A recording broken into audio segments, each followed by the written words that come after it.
Começou com alguns ossos sujos de terra e a promessa de mudar a história humana.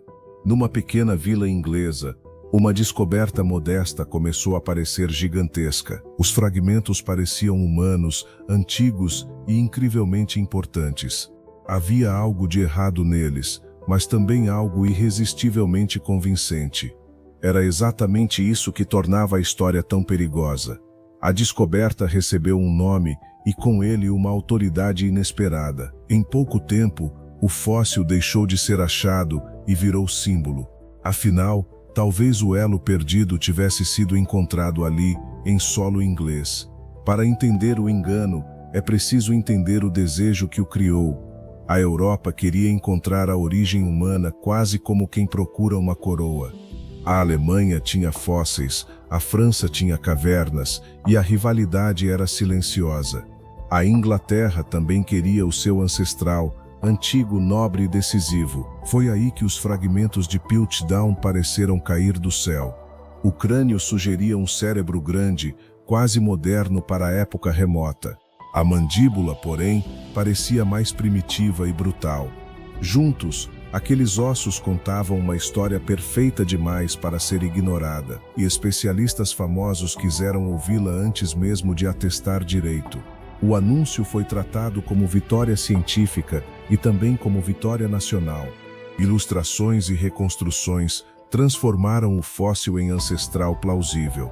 Museus abriram espaço para aquela criatura meio humana, meio hipótese. Livros, aulas e debates começaram a repetir a mesma narrativa. Estudantes aprenderam aquilo como se fosse um passo sólido da evolução. Quanto mais se repetia, mais difícil ficava duvidar. Mas a fraude tinha fissuras e elas estavam escondidas nos detalhes. Alguns dentes pareciam estranhamente gastos, como se tivessem sido trabalhados. A mandíbula também encaixava mal com o resto do conjunto. A coloração dos ossos parecia uniforme demais para materiais de origens diferentes. Ainda assim, o prestígio da descoberta abafava as perguntas mais incômodas. Questionar Piltdown era quase questionar o orgulho de uma época inteira. A ciência nem sempre erra por falta de dados, mas por excesso de confiança. Ela também sente orgulho, pressa e desejo de ter razão. E naquela época, Piltdown oferecia exatamente o que muitos queriam acreditar. Primeiro um cérebro grande, depois traços mais primitivos, tudo no lugar certo. Era uma história confortável, elegante e profundamente britânica. E histórias confortáveis costumam sobreviver mais do que os fatos. Décadas passaram assim, com Piltdown sentado no centro do debate humano, até que novos fósseis surgiram longe dali e mudaram a direção da história. Em África, restos antigos contavam outra sequência evolutiva, menos conveniente e mais sólida. Na Ásia, outros achados também ampliavam o mapa da origem humana. De repente, Piltdown parecia menos pioneiro e mais estranho. Em vez de liderar a história humana, ele começava a atrapalhá-la. O elo perdido começou a parecer um obstáculo muito bem encenado. Então a ciência fez o que deveria ter feito desde o princípio. Voltou aos ossos, sem reverência e sem romantismo. Mediu formas, densidades e padrões que antes passavam despercebidos. Comparou composição química, envelhecimento e sinais microscópicos de manipulação.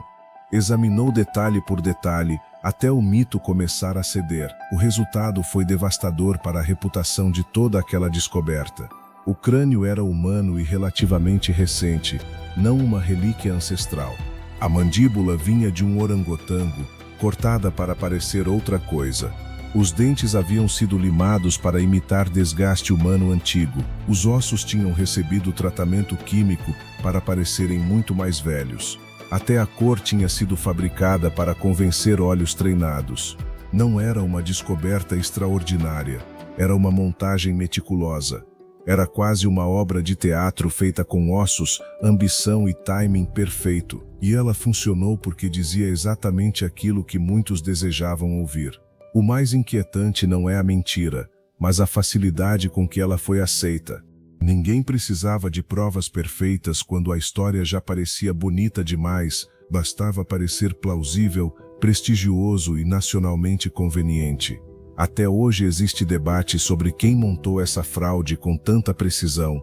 Alguns culpam o descobridor, outros suspeitam de cúmplices bem posicionados. Talvez nunca se saiba quem planeou tudo do início ao fim, mas a lição verdadeira não depende do nome do falsificador. A ciência avança quando aceita destruir as próprias certezas. Ela cresce quando troca orgulho por método e encanto por verificação. E às vezes a maior verdade nasce justamente do erro mais elegante.